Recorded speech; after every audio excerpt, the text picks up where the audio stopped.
देख रहे हैं आपका अपना विश्वसनीय न्यूज चैनल अमर भास्कर, जित सच की। जनपद संभल में भारतीय सद्भावना मंच की राष्ट्रीय संयोजक मां कल्पना अरुंधति साध्वी ने पत्रकारों के साथ की प्रेस कॉन्फ्रेंस। जनपद संभल में गुरुवार को निकट railway crossing Sirsi Qureshi cold store में भारतीय सद्भावना मंच की राष्ट्रीय संयोजक साध्वी कल्पना अरुंधति ने पत्रकारों के साथ प्रेस वार्ता की, जिसमें मुख्य अतिथि के रूप में मां कल्पना अरुंधति और पूर्व चेयरमैन नुसरत इलाही एवं जिला संयोजक गुलफाम हुसैन रहे। प्रेस कॉन्फ्रेंस में मां कल्पना अरुंधति साध्वी ने बताया कि भारतीय सद्भावना मंच का क्या मतलब है और इसका उद्देश्य क्या है। भारतीय सद्भावना मंच का मतलब है कि सभी धर्मों से हटकर और सभी जातियों के भेदभाव से हटकर सबसे पहले हम भारतीय हैं, क्योंकि हम सभी जाति सभी धर्म के लोग इसी भारत माता की जमीन पर पैदा हुए हैं और आरएसएस का मतलब है राष्ट्र की सेवा करना, जो कर रहे हैं। हम लोगों को अपने अंदर से गलतफहमी निकालनी होगी, तभी हम राष्ट्र की, हम भारत की सेवा कर सकते हैं। भारत को ही माँ क्यों कहा गया है? क्योंकि भारत में ही भाईचारा, करुणा, दया और भारत की धरती को भी माँ कहते हैं। ये हमारे विश्व की संस्कृति है और हमारे यहाँ पर भारतीय सद्भावना मंच का 3 दिवसीय कार्यक्रम है। उसे आप देखना तो आपको सब पता चल जाएगा। हम सभी को जाति, धर्म, उच्च नीच, भेदभाव सबसे अलग हटकर काम करना है, तभी हम भारत की सेवा कर सकते हैं। मुनीश पाल सिंह यादव के साथ कैमरामैन प्रवेश खान की खास रिपोर्ट। भाई सभी प्राणियों में सद्भावना हो और विश्व का कल्याण हो, अनेकता में एकता, यही खूबसूरती मेरी भारत की है और भारत के पूरे प्राण इस मंच में। आरएसएस इस पर काम कर रही है क्या? आरएसएस का मतलब ही है राष्ट्रीय स्वयं सेवक। हम राष्ट्र के सेवक हैं और जो राष्ट्र का सेवक होता है उसका बीज तो अनेकता में एकता है। विश्व का कल्याण हो, सर्वे भवन्तु सुखिनः, सर्वे सन्तु निरामयाः, सर्वे भद्राणि पश्यन्तु मा कश्चित् दुर्भाग्यः। यह है राष्ट्रीय सेवक का मतलब। मैडम, 3 दिवसीय आप अभ्यास वर्ग चलाने जा रही हैं, क्या मकसद है? इससे किस तरह के लोगों को आमंत्रित किया गया है? हमने सभी भारतीयों को हर जिले से इनवाइटेड किया है, बुलाया है। और जो भारतीय सद्भावना मंच है, ये जाति, पंथ, धर्म, समुदाय, इससे उठकर एक मानवता का संदेश, जो गलत फहमियां हम सब लोगों के बीच में थी कि आरएसएस विरोधी है, कट्टर है। कट्टर शब्द आरएसएस के लिए नहीं है, कट्टर शब्द कभी भारत के लिए नहीं रहा है।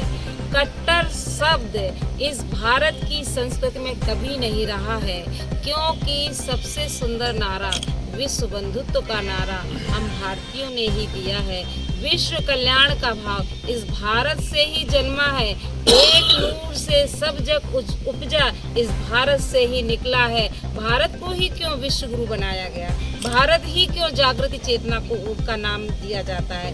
भारत के लिए ही मोहम्मद साहब ने कहा है कि हिंद से सुकून की ठंडी लहरें आती। भारत के लिए ही क्यों कहा गया है? भारत को ही माँ क्यों कहा गया है? भारत में ही ममता, करुणा, दया भाव क्यों है? भारत से ही निकला है। यही हमारा पूरा निचोड़ इस भारतीय संस्कृति है। भारतीयता के नाम पर, मानवता के नाम पर हम बटेंगे नहीं, कटेंगे नहीं। जाति के नाम पर, छुआछूत के नाम पर हम छोटा बड़ा भाव नहीं रखेंगे।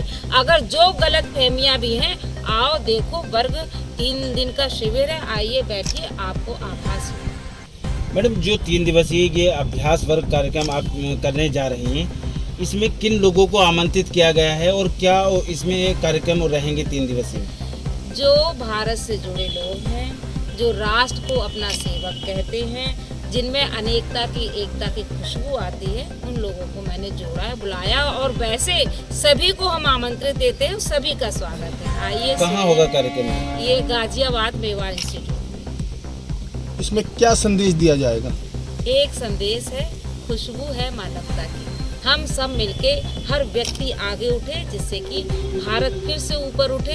भारत ऊपर जब ही उठेगा जब एक एक व्यक्ति का विकास होगा, जो विश्व कल्याण का भाव। साध्वी जी, जिन क्षेत्रों में सांप्रदायिक तनाव उत्पन्न हो जाता है, वहाँ पर भारतीय सद्भावना मंच किस तरह से काम करता है? भारतीय सद्भावना मंच काम कर रही है, संबंध से ज्यादा क्या होगा जी। वक्फ संशोधन बिल पास हुआ है सदन में इस बार, उसको लेकर एक ये देखिए संविधान में ही नहीं है और मुस्लिम वर्ग में उसमें काफी विरोध है, प्रदर्शन भी देखे जा रहे हैं। थोड़ा समय निकलेगा, वो सब समर्थन में आ जाएगा। कुछ गलत फहमियों के शिकार होते हैं, जैसे आरएसएस हमेशा गलत ही साबित किया गया। लेकिन जब जुड़ जाते हैं तो वही मुस्लिम भाई कहते हैं हमें तो ये सिखाया गया है कि ये डंडा आतंकवादियों का है और सरकार बनेगी 2014 से पहले ही मोदी जी आएंगे मुसलमान को मार मार के भगाएंगे। गलतफहमी थी कि नहीं थी? यही गलतफहमी अभी निकल जाएगी, थोड़े दिन बाद सब नॉर्मल हो जाएगा। मोहन भागवत जी का कल बनारस में बयान आया एक दिन पहले कि जो मुसलमान आरएसएस से जुड़ना चाहते हैं वो जुड़ सकते हैं अगर उन्हें वंदे मातरम भारत माता की जय कहने में हिचक ना हो, भगवा पहनने में हिचक ना हो। आप किस तरह? देखिए, भगवा तो चिश्तियानी कलर है। ये क्यों कहा गया कि ये केवल हिंदू का है? भगवा वैराग्य का प्रतीक है और भारत हमेशा वैरागी रहा है। जिसने भी भगवा पहना है वो विश्व का हो गया है। बाबा रामदेव हो चाहे योगी आदित्यनाथ हो, उसने विश्व की पहचान बनाई है। वंदे मातरम हमारे यहाँ कुरान शरीफ में हमारे भाई लोग बताते हैं कि हुब्बल वतनी निष्फुल ईमान। राष्ट्र के लिए, वतन की संस्कृति के लिए अगर शहादत भी होती है तो आधी जन्नत होती है। तो क्या दिक्कत है? भाषा का ही फर्क तो है। हम मादरे वतन जिंदाबाद बोलते हैं कि नहीं बोलते हैं? तो क्या मुसलमान अब जुड़ेंगे आरएसएस से? आपने देखिए, इस कार्यक्रम के संयोजक सारे मुस्लिम भाई लोग हैं। सब जो आगे बैठने वाले सारे मुस्लिम भाई हैं। 80% हमारे मुस्लिम हैं। श्रीनगर से 90 कार्यकर्ता आ रहे हैं।